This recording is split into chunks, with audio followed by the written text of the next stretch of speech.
Comedy. It's been a part of human culture for generations upon generations, with evidence of comedy being found as far back as 425 BCE.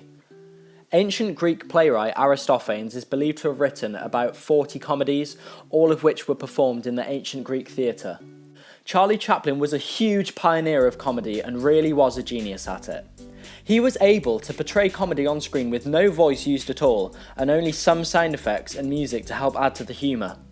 This helped inspire many comedy writers and comedians in the modern generation with his slapstick style, a very playful form of comedy.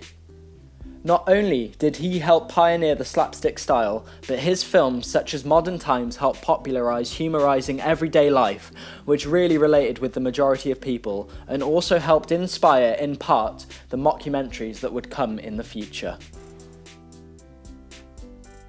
A mockumentary, or docu-comedy, is a genre blend of comedy and documentary, designed to portray fictional events as a documentary, giving the effect that anything comical that happens is fact. This style is usually used to fool the audience into believing what is happening is real, or to parody the documentary style itself.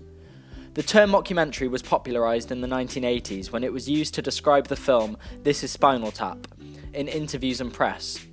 In modern cinema, films by Sacha Baron Cohen are particularly of interest as they are almost always in the mockumentary style, and the majority are very successful commercially, with Borat raking in $262 million at the box office in comparison to its $18 million budget.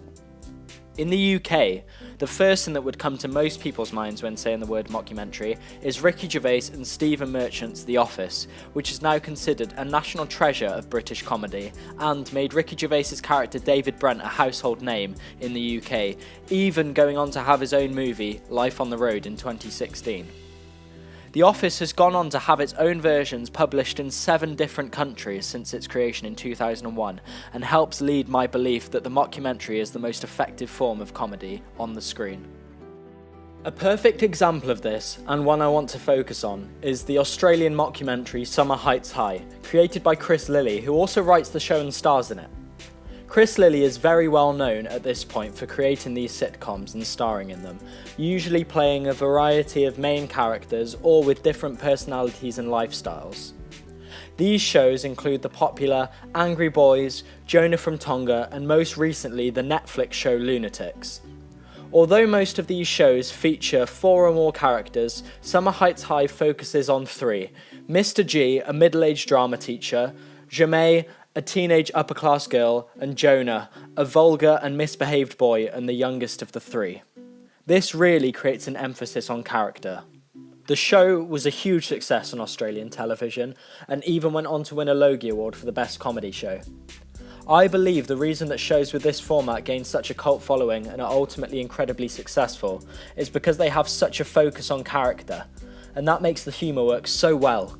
Due to the mockumentary style, the characters feel real, but the way they act is so out of the ordinary and comical that we either connect parts of our own personalities to theirs, or in some cases, the characters simply act how we wish we could get away with acting in real life. Summer Heights High not only does this, but in a school setting as well, somewhere everyone has been at some point, which makes it so relatable. All in all, although a comedy show can be extremely entertaining to watch, it can never quite compete with the characterisation and scenarios that play out in a mockumentary, and therefore I truly believe that mockumentary is the most effective form of comedy to see on screen. Thank you for watching.